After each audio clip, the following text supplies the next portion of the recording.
Bonjour à tous, on se retrouve aujourd'hui avec une nouvelle vidéo et notamment pour papoter bouquins et plus particulièrement de mon best-of bookish 2015. Alors, j'ai répertorié mes titres sur mon petit cahier de blog et afin que la vidéo ne dure pas 1000 ans, je ne vais pas entrer dans les détails pour chaque titre puisque le but n'est pas de partager mon avis explicitement dans les détails vis-à-vis de ces bouquins, mais juste vous les présenter, vous donner une piste d'idées pour vos futures lectures éventuelles. Donc du coup, il y a 6 titres, une pile de bouquins, et on va y aller maintenant afin que la vidéo ne dure pas 1000 ans. Histoire de paraître organisé et un peu ordonné, il va y avoir la catégorie manga, la catégorie premier tome, la catégorie suite de saga et pour conclure la vidéo, la catégorie saga terminée. Alors, je vous mettrai des annotations au fur et à mesure afin que vous sachiez si la saga ou le titre présenté est chroniqué sur le blog et ou la chaîne YouTube.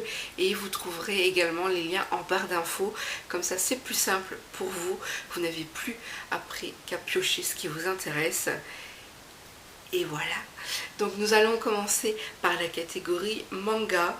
Il n'y a qu'un seul dans cette catégorie-ci, puisque c'est le manga que je retiens en 2015 et qui m'a marqué, qui m'a touché. Il s'agit de l'Orchestre des Doigts. Donc ici c'est le tome 1, le tome 2, j'ai des petites mains, le tome 3 et le tome 4. Donc c'est une saga en 4 tomes, donc rien que pour ça, ça vaut le coup de découvrir ce manga, puisque pour une fois, ce n'est pas justement un manga à rallonge. Ici, il n'y a que 4 tomes. Le format de l'objet est très intéressant. Il se lit comme un manga classique, donc en lecture japonaise. Alors, il est à découvrir, pourquoi? Parce que déjà, je l'ai adoré, et que si vous me suivez, c'est que vous appréciez probablement ce que je lis. Ensuite, il parle de la langue des signes japonaise et il traite également du monde des sourds, donc à savoir comment les sourds vivent au quotidien, les difficultés rencontrées, etc. Donc il a une thématique, il a plusieurs thématiques qui est franchement intéressante, qui est percutante et qui est richissime. C'est pourquoi ce manga est à lire. Que vous soyez juste lecteur, bibliothécaire, libraire, ce manga est à lire parce qu'il faut le conseiller à d'autres lecteurs puisqu'il est juste de toute beauté et que vous soyez intéressé par l'une des thématiques ou pas, je pense que ce manga ne peut que vous enrichir intérieurement et c'est pourquoi je vous présente dans cette vidéo parce que moi j'ai adoré, il m'a beaucoup enrichi. Alors ici c'est les exemplaires de ma médiathèque que j'ai réemprunté rien que pour vous le montrer en vidéo, mais dès que l'occasion se présentera, j'achèterai mes propres tomes pour pouvoir les posséder personnellement dans ma bibliothèque puisque je trouve que c'est une référence que je dois d'avoir vue, que j'ai aimé à un tel point. Voilà. Donc dès que l'occasion se présente, je n'hésite pas à en parler parce que il vaut le détour et que j'ai adoré. Donc c'en est terminé pour les mangas parce que même si c'est un genre qui m'intéresse de plus en plus, voilà, c'est celui-ci que je retiens en 2015 et pas un autre. Ensuite, passons à la catégorie premier tome et là il n'y en a juste qu'un titre que je retiens et que je vous présente tout de suite. Il s'agit des Proies pour l'ombre, le tome 1, il pleuvra sur la lande. Alors j'ai reçu en fait ce premier tome dans le cadre d'une masse critique. Et heureusement, parce que sinon je serais passée à côté de quelque chose, puisque Flamèche est une maison d'édition que je ne connais pas, disons que j'ai jamais lu de roman de leur catalogue, donc je serais passée à côté d'une nouvelle maison d'édition, d'un nouvel auteur. Donc j'ai adoré. Ici ce que j'ai adoré c'est que l'auteur a des idées, elle a tout mélangé, elle a tout organisé à sa sauce et ça fait un univers qui est très riche. Il y a de nombreuses créatures mais il y a quand même un fil conducteur et ça c'est cool. Voilà, donc j'ai adoré l'aspect aventure, j'ai adoré rencontrer des vampires, de rencontrer diverses créatures et c'est l'aspect fantastique que je retiens dans ce premier tome et j'ai que une hâte, c'est de découvrir la suite. Donc ici c'est l'aspect fantastique les vampires et l'aventure que je retiens. Et si vous ne connaissez pas les éditions Flamèche, n'hésitez pas à les découvrir par ce titre. Et pas d'autres premiers tomes, donc youhou youhou, j'ai été sage.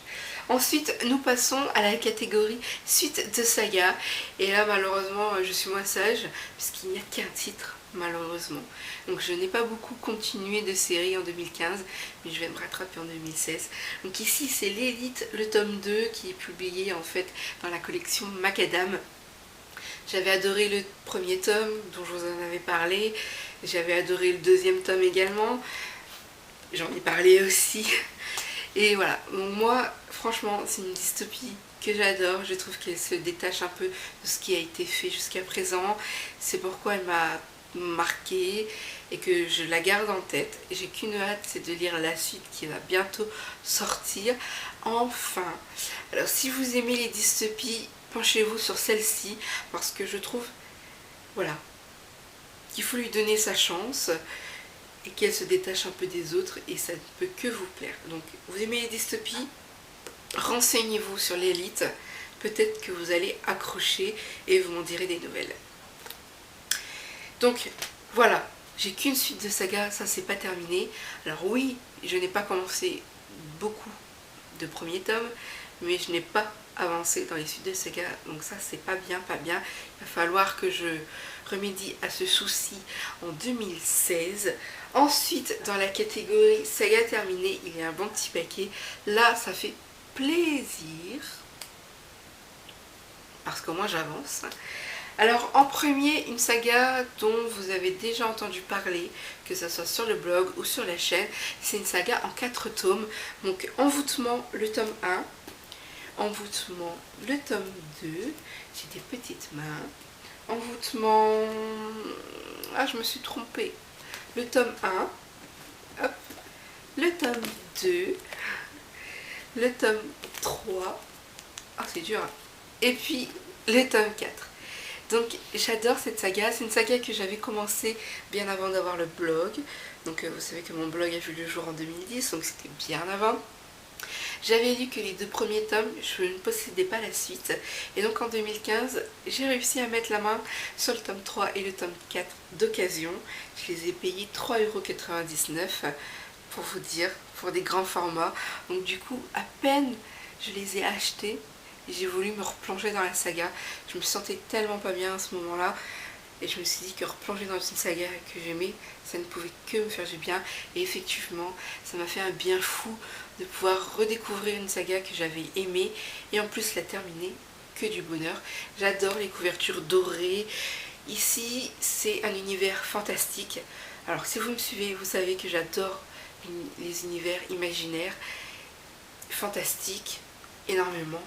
Et il est question de lutins, donc des petites créatures qui ne sont pas franchement très gentilles. C'est des lutins qui oscillent entre les vampires, etc. Donc ils sont un peu cannibales, si vous voyez ce que je veux dire. Et j'ai adoré, adoré, adoré cet univers de fantastique avec le doré. En fait, le doré a une signification dans la saga, c'est pour ça qu'elle apparaît sur toutes les couvertures.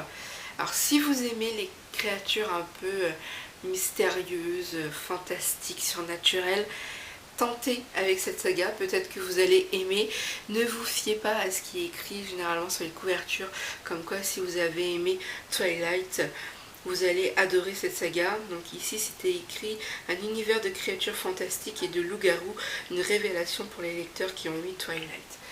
Faut pas tenir compte de ces citations parce que ça n'a rien à voir avec Twilight. Oui, il y a des loups-garous, mais ce n'est pas que des loups-garous, c'est des créatures garous. Et il y a des créatures un peu surnaturelles qu'on pourrait qualifier de vampires, mais ce ne sont pas des vampires. Ce sont des lutins. Donc voilà, si vous avez envie de découvrir un peu plus sur cette saga, n'hésitez pas, n'hésitez pas. Tout sera en barre d'infos. Et moi je vous la recommande, puisque je l'ai adorée et qu'en plus je vais la garder précieusement dans ma bibliothèque. Voilà, ça fait plaisir de terminer une saga. Toujours dans les sagas terminées, c'est une saga dont vous avez vu passer assez récemment. Il s'agit en fait de reboot et de reset, pardon. Oh, je suis fatiguée. Reboot Reset, saga dystopique que j'ai franchement aimé. Voilà, la dystopie c'est un genre que j'aime énormément, mais voilà, j'en lis pas tous les jours. Et là, ça m'a fait du bien de renouer un peu avec le genre, de découvrir quelque chose de différent. Alors ici, ce qui est important, c'est le terme reboot. On pourrait penser à de l'informatique, mais c'est pas vraiment ça. Disons que dans cet univers, quand on meurt, on revient à la vie à cause d'un virus. Et plus vous mettez du temps à revenir à la vie, plus vous êtes considéré comme le boss, quoi. Vous êtes important, vous êtes écouté, respecté, etc. Et j'ai trouvé très intéressant. Pour ma part, j'avais déjà entendu parler de cette saga, mais je n'avais pas lu le résumé quand je l'ai emprunté. Et franchement, ça fait du bien de ne pas lire les résumés et de plonger dedans. Donc j'ai aimé cette dystopie. Ça change de ce que j'ai pu lire jusqu'à présent. Et surtout, je mentionne que j'adore la collection MSK. Jusqu'à présent, je n'ai jamais eu de déception avec cette collection. Donc je vous la recommande chaudement. N'hésitez pas à vous pencher sur les titres qu'elle a publiés, parce que je pense sincèrement que ça vaut le détour.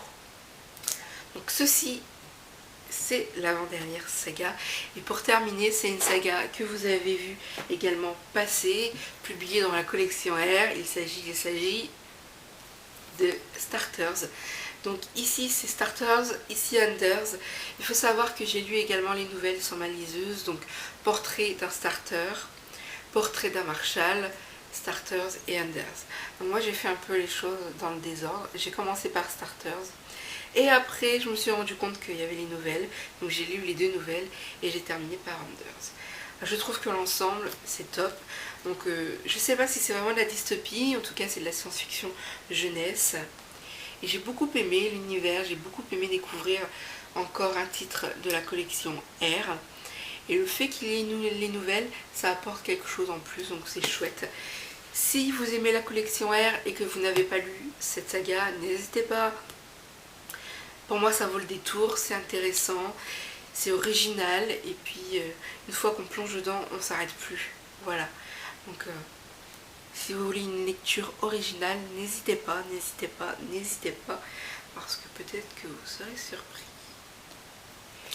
Et voilà, j'ai terminé avec cette vidéo, les meilleurs de mon année 2015.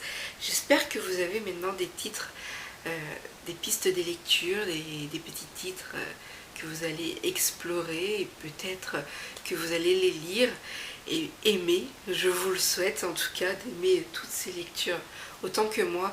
Si vous les avez déjà lues, n'hésitez pas à me partager votre avis en commentaire, ça serait avec plaisir. Si vous avez également publié un best-of de votre année, même chose, laissez-moi un petit commentaire avec le lien de votre article ou de votre vidéo. Je me ferai une joie de découvrir votre best-of à vous et peut-être que ça me donnera des idées pour 2016. Donc moi je vous retrouve très vite avec la chronique de Reboot et la chronique de Starters. A très bientôt, ciao!